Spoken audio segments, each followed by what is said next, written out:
Ed eccoci anche pronti con voi la linea. Le ricadute della siccità e dello shock termico si sono fatti sentire anche sui vigneti della nostra regione. Ne abbiamo parlato con Paolo Sivilotti, ricercatore del Dipartimento di Agricoltura dell'Università di Udine. Professore, cosa sta succedendo alle uve del Friuli Venezia Giulia e alle uve in generale con questi cambiamenti climatici? Ma il cambiamento climatico è un qualcosa che negli ultimi anni si sente, i viticoltori capiscono che qualcosa sta cambiando e effettivamente la mancanza di acqua e il riscaldamento a cui stiamo assistendo sta provocando una modifica nel normale decorso della maturazione delle uve. In particolare in quest'annata, che è stata particolarmente critica per quanto riguarda sia l'acqua che le alte temperature, vediamo che le uve sono più piccole, le dimensioni delle bacche sono inferiori e la mancanza d'acqua ha rallentato la fisiologia delle piante, quindi anche l'accumulo degli zuccheri è stato leggermente inferiore, però d'altra parte stiamo assistendo a una riduzione veloce dell'acidità e quindi della potenziale freschezza dei vini che se ne otterranno. Fortunatamente negli ultimi giorni ci sono stati alcuni eventi di pioggia che hanno fatto recuperare in parte sia la produzione che la maturazione delle uve e sperabilmente i vini che si otterranno saranno comunque di elevata qualità. In questo senso cosa dobbiamo aspettarci nel futuro? Perché oramai abbiamo capito che siamo davanti a un cambiamento climatico che avviene in tempi comunque lunghi, cioè non è un cambiamento che avviene in tempi rapidi. Ma nel futuro, più che aspettarci qualcosa di diverso, dovremmo reagire contro questa situazione e quindi cercare di gestire il vigneto in maniera tale che la pianta diventi più resiliente e quindi riesca a produrre utilizzando un quantitativo di acqua minore, no? O produrre leggermente di più utilizzando in maniera intelligente l'acqua, quindi fornendola alla vite nei momenti in cui serve e nelle quantità necessarie comunque per mantenere il sistema vigneto resiliente, quindi più resistente alla carenza d'acqua. C'è la potenzialità che cambino i tipi di vino che vengono prodotti in Friuli Venezia Giulia o no? Perché insomma, parlando anche con naturalisti sappiamo che stanno cambiando anche i tipi di piante che ci sono in Friuli Venezia Giulia. Allora, chiaramente se l'aumento termico ci sarà, come ci si aspetta, potenzialmente nel futuro alcune varietà saranno ai limiti della coltivazione, quindi dovremo ripensare probabilmente anche alla piattaforma ampelografica e inserire alcune varietà che fino ad oggi erano impossibili da coltivare perché chiaramente necessitavano di livelli di temperatura più alti. Per adesso possiamo continuare a coltivare le varietà che ci sono con alcuni accorgimenti, utilizzando delle strategie di mitigazione, quale ad esempio l'applicazione di caolino che, riflettendo le radiazioni solari, permette comunque alle uve di non scaldarsi eccessivamente e giungere a maturazione correttamente. E ora, come ogni martedì, alcune anticipazioni della trasmissione Lo Scrigno, che questa sera alle 21 andrà in onda da Sutrio, una puntata che vedrà protagonisti i maestri del legno e in esclusiva verrà mostrato il progetto e le statue del presepe che a novembre verrà installato in piazza San Pietro a Roma. Mancano poche ore allo Scrigno, ore 21, siamo a Sutrio, vi diamo giusto un assaggio di quello che vi mostreremo nella nostra trasmissione che vuole celebrare le località più piccole che fanno grandi sforzi ma propongono grande qualità. Sindaco, stasera che cosa mostreremo ai telespettatori di Telefriuli? Ma tutte le novità che ci sono a Sutrio, perché quello che rappresenterete stasera sarà il presepe in Vaticano 2022, che sicuramente sarà una visione mondiale della comunità di Sutrio, ma della regione e anche della Carnia. E a fianco a te chi c'è? Il nostro Gritter Modesto, l'accompagnatore ufficiale in tutte le situazioni. Senti, veramente in 20 secondi, arrivasse una corriera adesso da Venezia, che cosa bisogna visitare assolutamente a Sutrio? È chiaro l'imbarazzo della scelta, comunque principalmente il nostro presepe di Tenno, poi c'è una varietà di case antiche da poter visitare, poi adesso si è aggiunto anche con grande spazio alla fattoria diffusa, dove sono giovani che portano avanti una decina di aziende di varie aziende agricole, cavalli, capre, cervi, le trote abbiamo anche, quindi una piccola comunità che offre tantissime cose, dalla natura all'artigiano e al nostro zoncolan che ci domina da sopra. Grazie al nostro Cicerone, avete visto, ci sarà Niccolò De Mattia Gabane, ci sono le bambine di Sutrio Ricama, perché qui non si dimenticano le tradizioni, e c'è un grande esperto di natura, Domenico Molfetta, che ci parlerà di come bisogna rispettare l'ambiente. Le erbe si possono raccogliere, però Dicevo di non dimenticare le chiese, però, come patrimonio da visitare, specialmente la chiesa di Sant'Ulderico, che è molto importante anche perché è legata a Augsburg, legata al commercio, ai Kramars, e quindi importante poi dal punto di vista artistico perché contiene un ciclo di affreschi di Antonio Novelli, molto importante, e non dobbiamo dimenticare che è stata edificata proprio al tempo del patriarca Popone, che era diciamo nella stessa città, anche parente di Sant'Ulderico, che era il vescovo di Ars. E abbiamo anche un gemellaggio con Augsburg, quindi fra le specialità di Sutrio anche di essere legata alla Germania per via di questi antichi traffici. grazie Molfetta, ci sarà la musica, li vedete.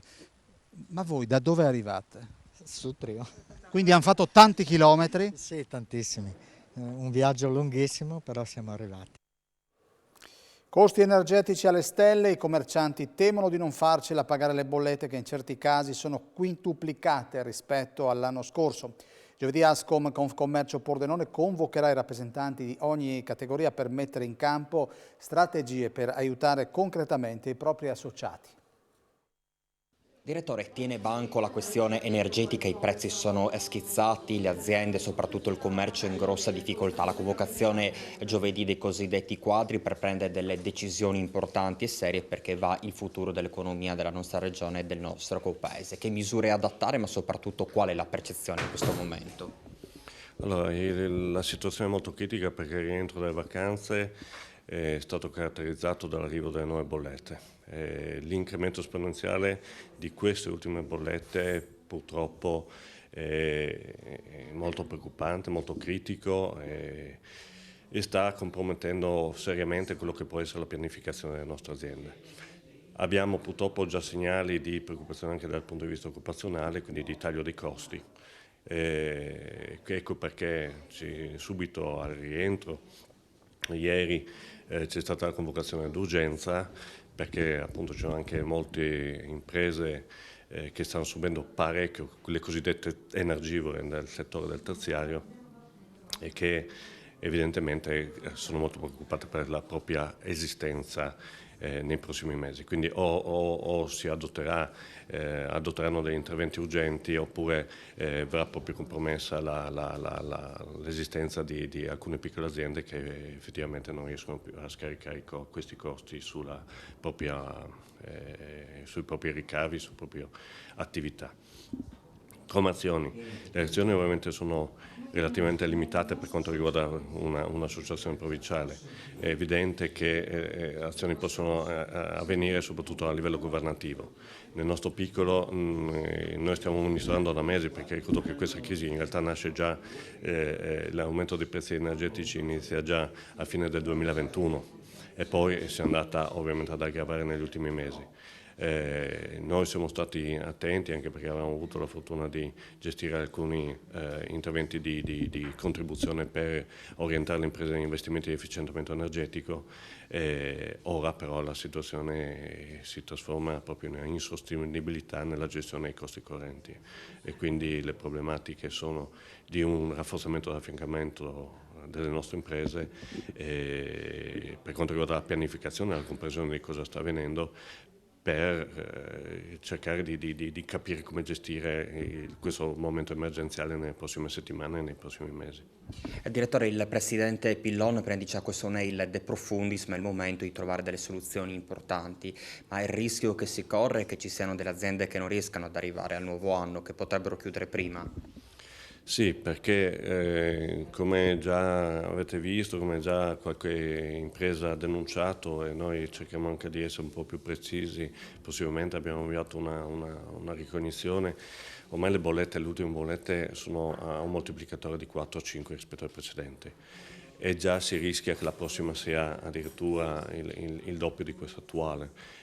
Lo si legge dagli andamenti dei prezzi delle materie prime energetiche sui giornali che vediamo ogni giorno, con i record che poi purtroppo si trasformano in aumenti delle bollette. Ecco perché c'è la fortissima preoccupazione che soprattutto le piccole aziende non riescono più a sostenere i costi di gestione, e c'è la preoccupazione nei prossimi anni che chi riesce a dover ridurre i costi, purtroppo anche quelli occupazionali, e gli altri invece purtroppo si prospetta una chiusura per non riuscire a ripagare appunto i costi energetici. Vedo sul monitor di servizio la nostra Isabella Gregorato che si trova con l'assessore Franz. C'è stata la riunione di giunta oggi per il comune di Udine. Sentiamo quali sono le novità in questi 3 minuti di collegamento. A te Isabella. Un saluto ai nostri amici telespettatori, mi trovo qui nel Salone del Popolo dove si dovrebbe svolgere la conferenza stampa che segue i lavori della Giunta. Oggi i lavori di Giunta si sono prolungati parecchio, infatti stanno ancora continuando, siamo riusciti a portare fuori almeno l'assessore Maurizio Franz. Siete ancora nel pieno del dibattito? Sì, oggi avevamo molti punti all'ordine del giorno perché la prima seduta di giunta dopo Ferragosto, e fra i tanti temi c'era uno molto delicato che non riguarda ovviamente solo l'amministrazione comunale di Udine, ma riguarda un po' tutto il nostro territorio nazionale e poi riguarda un po' tutto il mondo, che è quello dell'energia, del caro energia, della grande preoccupazione che c'è sui rincari per quanto riguarda le bollette elettriche, per quanto riguarda il gas, e quindi quali possano essere, sarà oggi stato solo un avvio della discussione all'interno della Giunta e col sindaco che era collegato in videoconferenza, su quali siano le iniziative che come amministrazione possiamo porre in essere, da un lato per il contenimento dei consumi e dall'altro anche magari di sollevo alle attività economiche, quindi queste sono iniziative importanti che vanno prese anche in modo tempestivo e quindi il dibattito sia un po' prolungato oltre i termini. Abbiamo visto e comunque per il momento non avete deciso nulla, No, per il momento dovete ancora discutere perché ho visto che nel frattempo è uscito anche l'assessore Cigolotte, quindi se non avete deciso nel giro di 30 secondi da quando lei è qua. Senta, approfittiamo del collegamento anche per annunciare ai telespettatori un evento previsto per questo sabato a Udine che consentirà di far fare affari ai cittadini.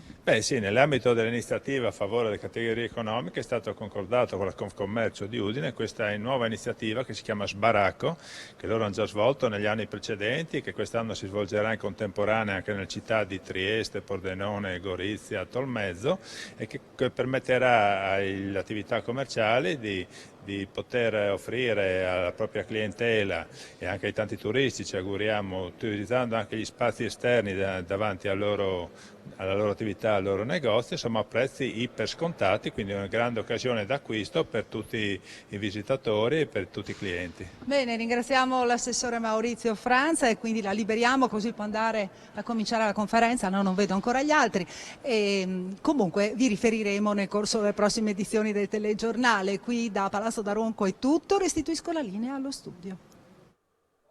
E grazie alla nostra Gregorato, alla Miscoria, alla telecamera. È tutto. Non mi resta che ringraziarvi per la vostra cortese e fedele attenzione. Vi auguro un buon appetito se non avete pranzato. Arrivederci.